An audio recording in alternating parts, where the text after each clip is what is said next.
Kekristenan adalah interaksi. Kekristenan bukan acara. Kekristenan adalah interaksi. Semakin engkau membuka diri, semakin kau presisi, semakin kau selalu menyesuaikan diri dengan kehendaknya, ada banyak suara yang keluar daripadamu. Dan suara itu bukan ada dari pikiranmu. Suara itu mendorong untuk menyatakan sesuatu. Dan orang yang mendengarnya, boom, meledak di dalam. Amin. Itu apa? Interaksimu dengan Tuhan mengalir kepada banyak orang. Interaksi dari Tuhan memenuhi hatimu, dan itu akan mengalir kepada banyak orang.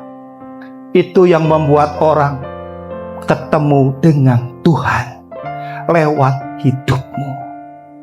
Itulah kekristenan sejati, bukan acara. Konflik itu membuat Tuhan gak betah. Jangan ada yang sibuk dengan perselisihan. Engkau harus merelakan segala sesuatu.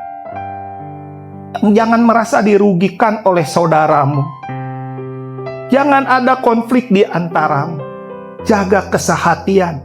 Mazmur 133 mengatakan bahwa sama seperti embun yang ada di atas gunung Hermon, sama seperti minyak pengurapan yang ada di kepala Harun, sama seperti itu kesehatian itu punya dampak yang besar. Jangan ada yang menghambat Roh Kudus bekerja di sini. Kau harus sehati. Engkau harus mengutamakan orang lain. Seringkali kita pengen menang.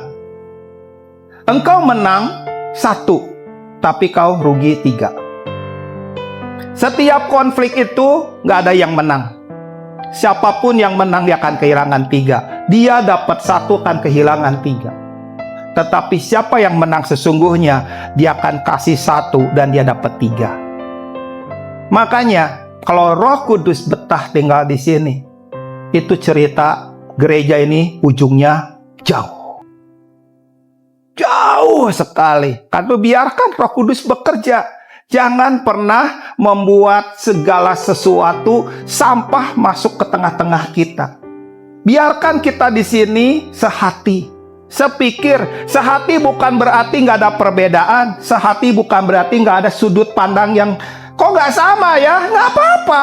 Tapi kalau sehati, apa sudut pandangmu? It's okay, itu aja. Itu adalah orang yang menjaga supaya roh betah di gereja ini. Gereja itu selain interaksi, gereja adalah betah, tinggal di dalam. Yang pertama adalah rohnya harus tinggal di tempat ini. Kesehatianmu lah. Kesehatian itu yang menarik Tuhan untuk betah tinggal di tempat ini. Kesehatian. Tidak semua orang Kristen bersedia mengambil komitmen untuk bersungguh-sungguh hidup sebagai seorang murid Kristus. Enggak semua orang. Kebanyakan hanya penikmat, kebanyakan hanya pengen enaknya, kebanyakan pengen dapat apa. Kekristenan bukan berbicara tentang apa yang kamu nikmati, apa yang enaknya buat kamu, dan apa yang nyamannya kamu. Murid itu bukan tentang mengetahui banyak, tetapi tentang menyerupai siapa. Murid itu bukan tentang apa yang kita tahu. Murid itu bukan tentang materi, bukan tentang modul, bukan tentang berapa banyak nih bahan yang harus saya habiskan. Murid itu bukan tentang kelas, di situ ada guru dan ada murid.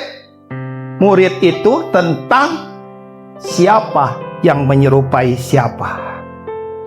Itu artinya apa? Perubahan gaya hidup, perubahan arah kehidupan, perubahan hati.